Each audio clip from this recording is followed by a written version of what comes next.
Hello and welcome back to another video. Today here again on Forza Horizon 5 for a time attack inspired comparison using the Horizon Mexico circuit.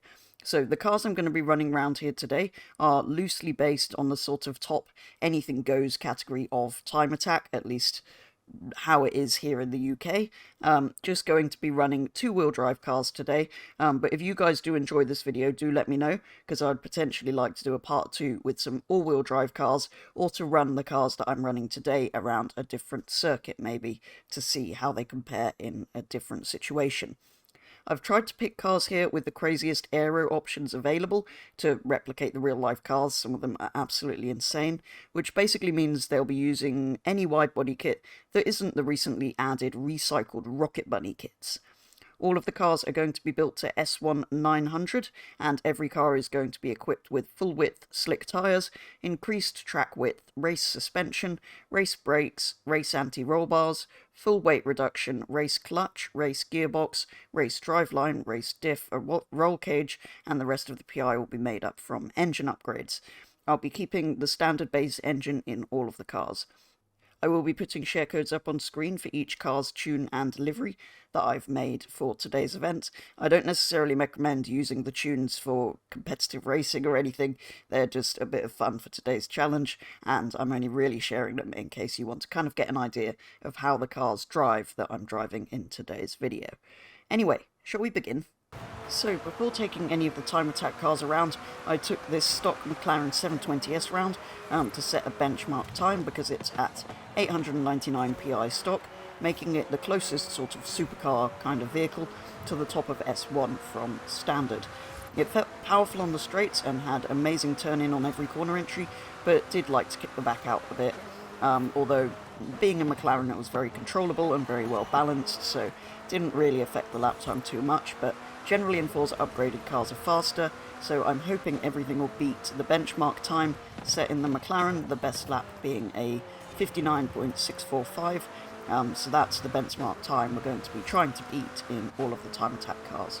We kick things off with the 1997 Mazda RX-7 fitted with the full TPC Magic widebody and wing, and also equipped with OZ Racing Super Turismo wheels.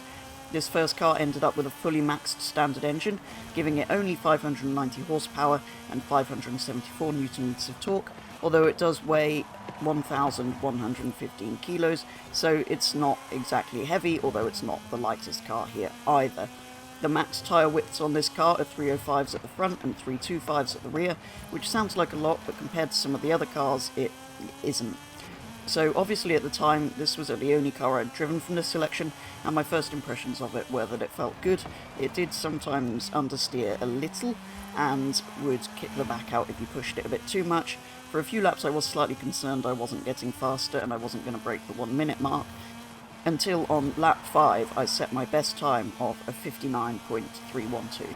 Second up is a 1998 Toyota Supra with the full KRC Japan widebody and wing, of course, and again I've opted for the same OZ Racing Super Turismo GT wheels. The engine on this ended up almost all maxed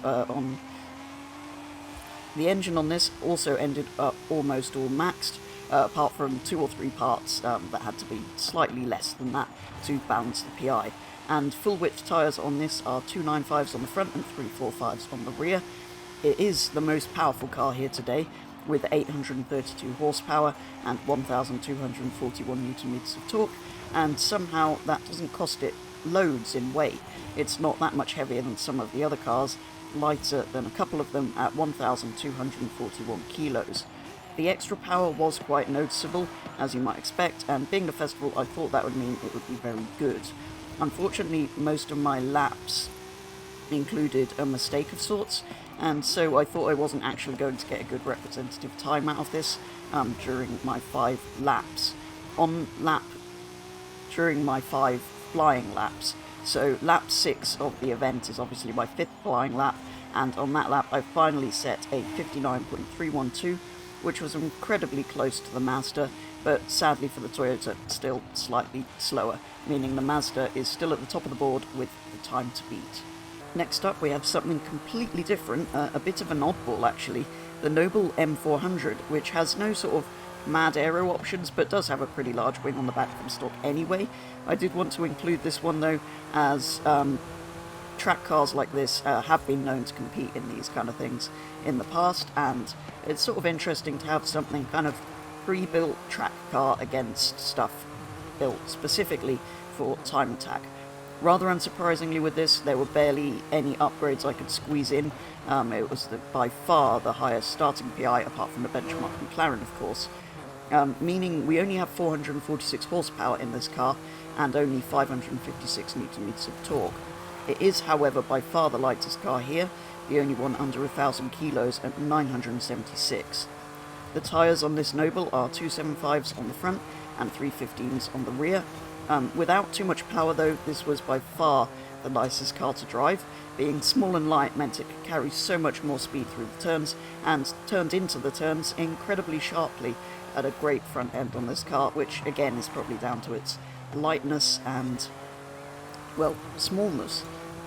I was thinking at the festival this might struggle though, with the more powerful opposition being kind of more suited to a track that generally favours power. But the Noble did incredibly well, which I probably shouldn't be that surprised by, breaking into the 58s with a 58.825, putting it straight to the top of the leaderboard. And given how well it drove, that kind of makes sense, as every lap I was growing more and more confident in the car and pushing it harder and harder, with the lap time falling every lap until I set that 58 on the final lap. On to the next car then, which is another Supra, this time the all-new 2020 model, complete with HKS widebody kit and wing. The tyres in this are 315s at the front and 335s at the rear, and it has almost entirely maxed engine apart from the turbo, which means it puts out 737 horsepower and 1004 newton meters of torque, but does weigh a bit more than some of the cars at 1326 kilos. This was incredibly fast on the straights given its power, so I thought it might do quite well around the festival. However, the handling wasn't very easy, let's say. It did slide around so much on every corner, particularly at the start, until I got used to it. And although by the end I was being a lot more careful on the throttle, it wasn't really good enough to set a brilliant lap time.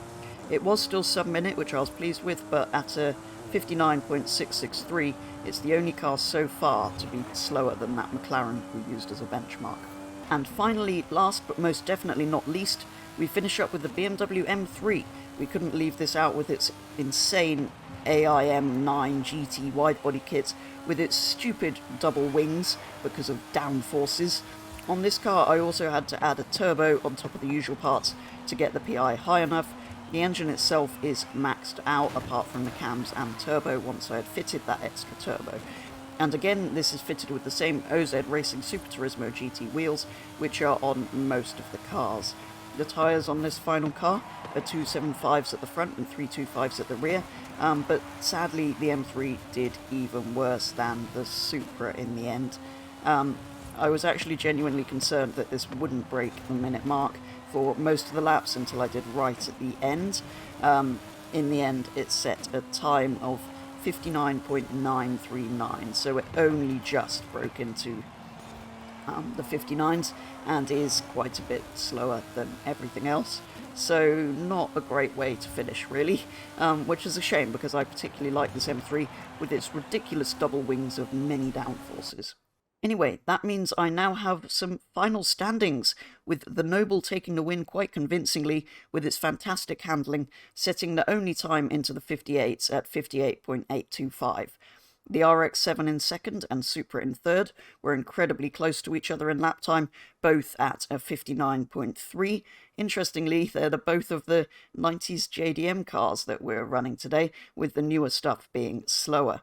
Then we have the McLaren that I took round as a benchmark time at the beginning with a 59.645, so everything below that time has kind of failed to beat a stock vehicle, which in the world of Forza isn't very good, really.